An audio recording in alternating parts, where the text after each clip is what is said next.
Shivam studio presents. अब सोनजी चौधरी,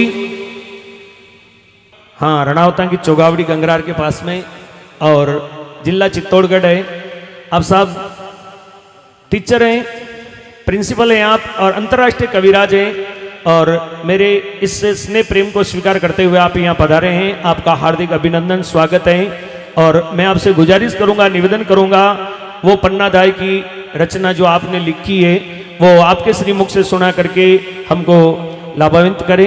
एक बार जोरदार तालियां बजा दें पूरे पंडाल से सभी लोग, और बिल्कुल शांत प्रशांत भाव से इस रचना को आप लोग सुनेंगे।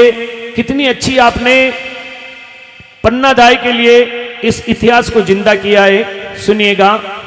महाराज श्री की मेरे पे बहुत कृपा है, इसलिए भी कृपा है कि हमारे बीच में रिश्तेदारी है। यानी मेरे जो गुरुजी हैं, उनके जो गुरुजी हैं चेतन दास जी महाराज, उनके आप शिष्य हैं।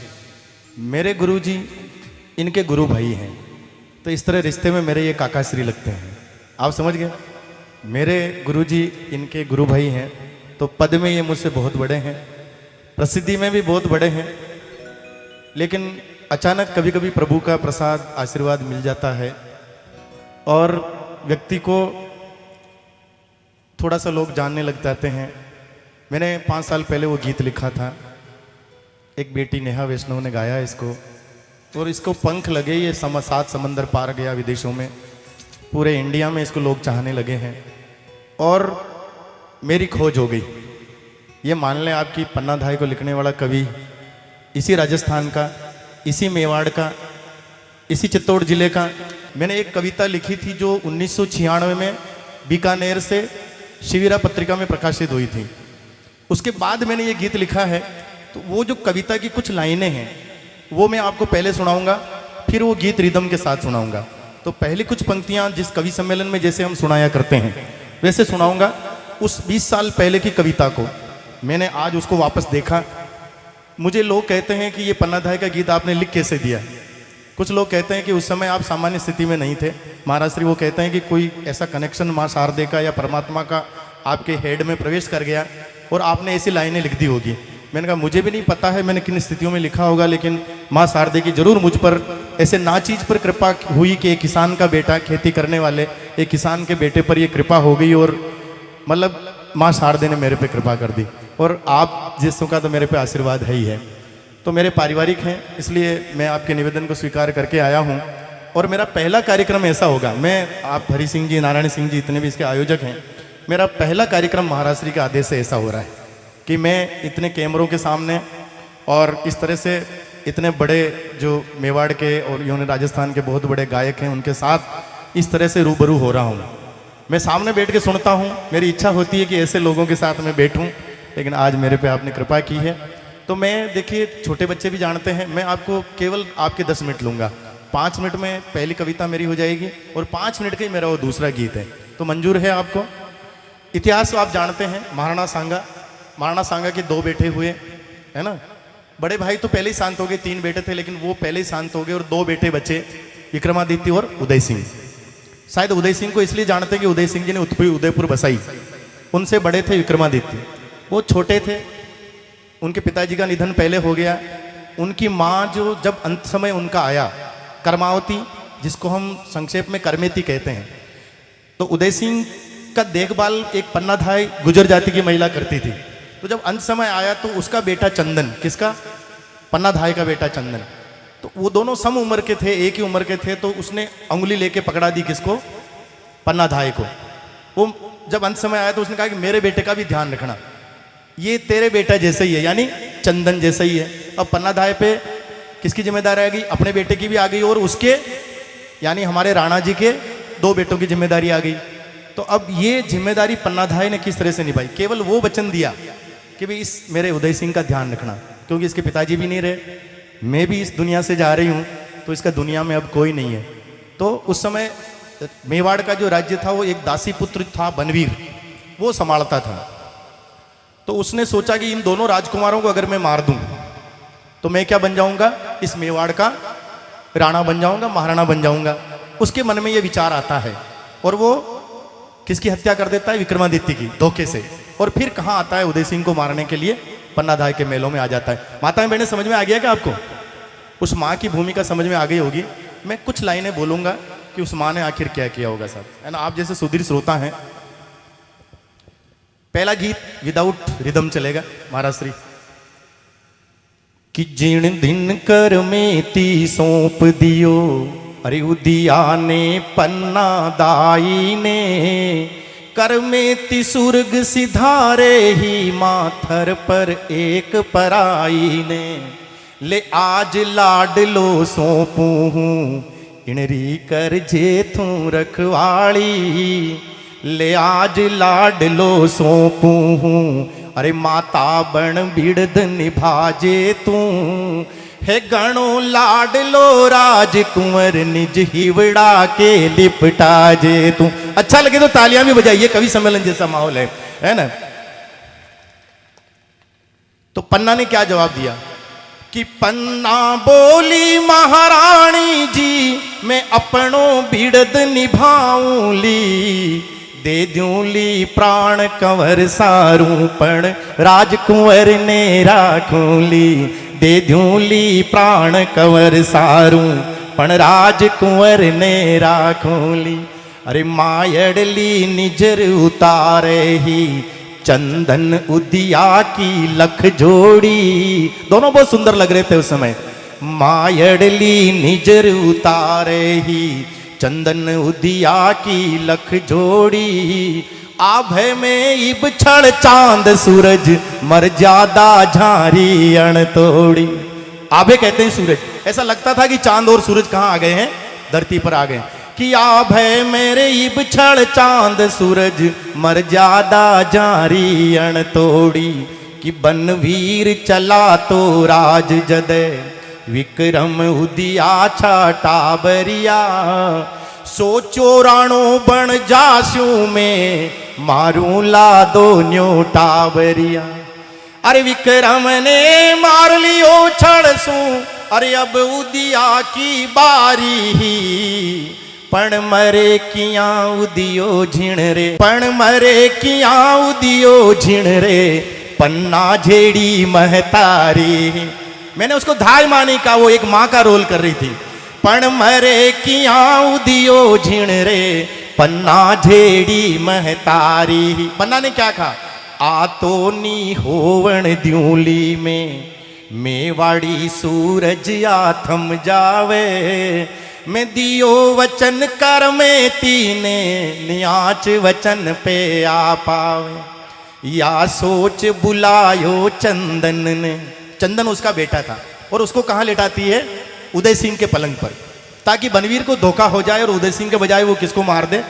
उसके बेटे को। दुनिया में इतिहास में ऐसी माँ आज तक नहीं हुई साहब। आज तक दुनिया के इतिहास में ऐसी माँ नहीं हुई हो कि राजा के बेटे को बचाने के लिए अपने बेटे को सुला दिया हो। कितनी बड़ी बात हुई पन्नाधाय की, है ना साहब। तो क्या हुआ कि बनवीर चला तो राज जदे, विक्रम उदिया छाटा बरिया। सोचो राणो बन जास्यू में, मारू ला दो न्योटा बरिया। अरे विक्रम ने मार लियो छड़सू, अरे अब उदिया की बारी ही। पण मरे किया उदियो झिण रे, पन्ना जेड़ी महतारी ही। आ तो निहोवण द्यूली में, मेवाड़ी सूरज आ थम जावे। मैं दियो बचन कर में तीने, नियाच वचन पे आ पावे। या सोच बुलायो चंदन ने, ठम ठम कर तो झट आ पूग्यो। भोड़ो सो मुखड़ो झद देखियो, जामण रोहियो सजड़ हो गयो। निज गोदी माए लिया पन्ना। मरने से पहले उसके लाड कर रही है ना। कितनी विचित्र स्थिति रही होगी साहब, है ना। क्या विचित्र स्थिति होगी कि गोदी है, हाँ, निज गोदी माए लिया पन्ना। टाबर का लाड लडावे ही, पण मोत शीश पर नाचे ही। जाने के अंक भिड़ावे ही। मतलब क्या से क्या होने वाला था उस बच्चे को पता ही नहीं साहब। उस बच्चे को नहीं पता था कि मुझे मरने के लिए मां सुला रही है साहब, है ना। उस बेटे के लिए लिखा मैंने। चंदन के लिए लोगों ने बहुत कम लिखा साहब। मैंने मेवाड़ के उन किरदारों को जागृत करने का प्रयास किया जिनका रोल बहुत ज़्यादा था, लेकिन वो छोटे कद के थे, काम छोटा था, लेकिन वो इतना बड़ा काम कर गए कि मेवाड़ के इतिहास में उनका नाम जरूर होना चाहिए साहब। क्या पन्ना धाय का काम कमजोर था क्या? तो क्या उसका किरदार पूरे इतिहास के सामने नहीं जाना चाहिए था? शायद ये मेरे मन में विचार आया और ये किरदार पूरा पन्ना धाय का मेवाड़ नहीं, राजस्थान नहीं, भारत नहीं और 7 समंदर पार जा चुका है, जिसकी कई लोग शूटिंग करना चाहते हैं। उस पन्ना धाय के लिए एक बार जोरदार तालियां बजा दें। तो फिर क्या होता है, मैंने उस बेटे के लिए लिखा। क्या लिखा कि उदियारे पलंगा पर सूतो चंदन मां सामी नाले हो, अरे अण समझी और अण तोली निजरिया मायड़ पर राले हो। राजकुमार का बिस्तर था साहब कि उदियार के नरम पत्थरणा पे झट आगी बेरण नींदड़ली, अनजान निपटवा मोत अंधारी लासी बेरण नींदड़ली। चंदन बहुत छोटा था लेकिन क्या काम कर रहा था, ऐसा लगता था कि वो एक सैनिक था और घोड़ा लेके अपने मेवाड़ की रक्षा कर रहा हो। आप शायद समझ पा रहे होंगे कि बिन घोड़ा बिन किरपाण पूत मेवाड़ी सीम रुखाड़े हो, वो एक माटी रो दीवटड़ो सूरज की मोता टाड़े हो। जहां कहीं आपको समझ में आ जाए किरदार तो जो तालियां बजाए, है ना।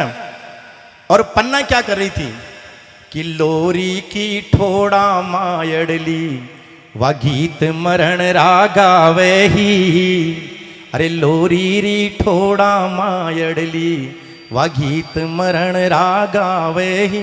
ऐसी माँ कोई नहीं हुई साहब जो मरने के गीत गाती हो।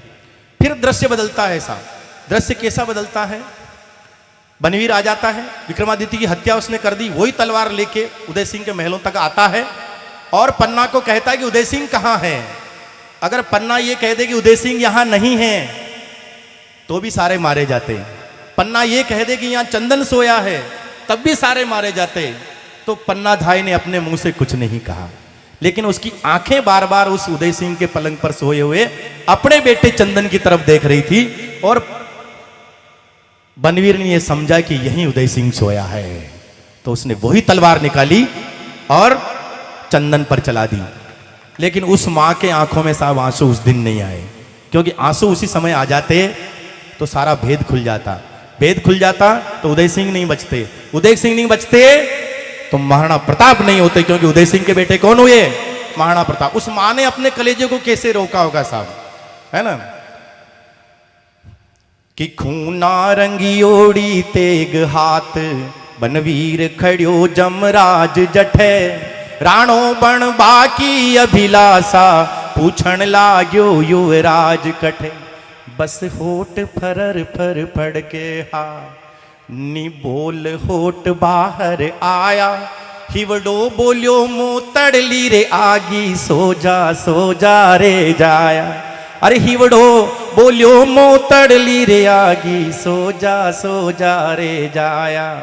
करुणा रे समदा डूब्योड़ी आखड़लिया सेण बतावे ही, अरे छिन माही तलवार पड़ी जा पूत बिछोवा लावे ही।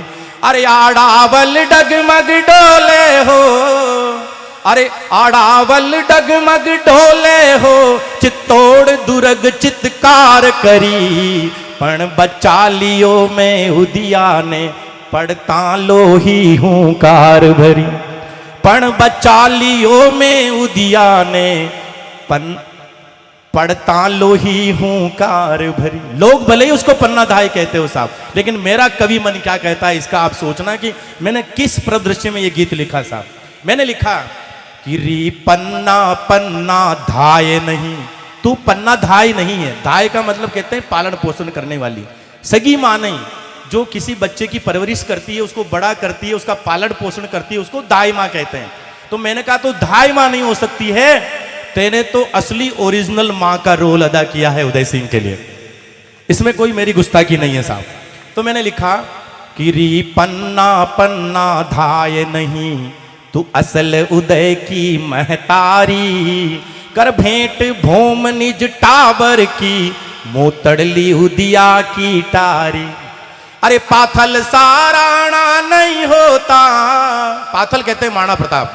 क्या महाराणा प्रताप होते कि पाथल सा राणा नहीं होता, थारे बिन पन्ना इन जग में, आजादी खातिर निकलो हर आड़ावल भाटो जिण पग में, इतिहास करे 100 बार नमन। इन पंक्तियों में ध्यान दीजिएगा, बहुत कम कवियों ने मेवाड़ के बारे में लिखा होगा साहब। मेरे गुरुजी, मेरे आदर्श माधव जी दरक ने गीत लिखा, आपको पता है, जिसको कई गायकों ने गाया, वो महाराणा प्रताप कटे, वो एकलिंग दीवान कटे, है ना, वो चेतकर वो असवार कटे। उसके बाद ये किरदार पन्ना धाय का आया, जिसको सब लोग गाना चाह रहे हैं, अभी सभी लोग गाना चाह रहे हैं, सभी गायक जो हैं राजस्थान के इसको गाना चाह रहे हैं साहब। ये उस पन्ना धाय के किरदार के लिए, मेरा इसमें कुछ भी नहीं है। लेकिन मैंने क्या लिखा कि री पन्ना पन्ना धाय नहीं, तू असल उदय की महतारी, कर भेंट भोम निज टाबर की, मोतड़ली उदिया की टारी। अरे पाथल सा राणा नहीं होता, थारे बिन पन्ना इन जग में, आजादी खातिर निकलो हर आड़ावल भाटो जिण पग में, इतिहास करे 100 बार नमन, इण रगत रंग्योड़ी माटी ने, सोनारा आखर सो मांडी, पाथल जिण हल्दी घाटी ने। कविता खत्म होती है, ताली बजा दीजिए। ये वर्तमान के दौर में साहब, आप राजपूत हैं, मैं जाट हूं, पन्ना धाय कौन थी? गुजरी। और हम जातियों के लिए लड़ रहे हैं साहब। पन्ना धाय मतलब उदय सिंह को किसने बचाया? गुजर जाति की महिला ने। उदय सिंह जी कौन थे? कौन थे? राजपूत। और पन्ना धाय का गीत लिखने वाला कौन? एक जाट कवि। वो शायद चैनल वाले दूसरे किसी और जाति से होंगे। तो हमारी जातियां तो पहले भी ऐसा कोई हमारे बीच में कोई वैमनस्य नहीं था, ये तो लोगों ने राजनीति के कारण फैला दिया। तो मैं चाहूंगा कि जातियों की एकता बनी रहे, इसके लिए भी जोरदार तालियां बजाएं।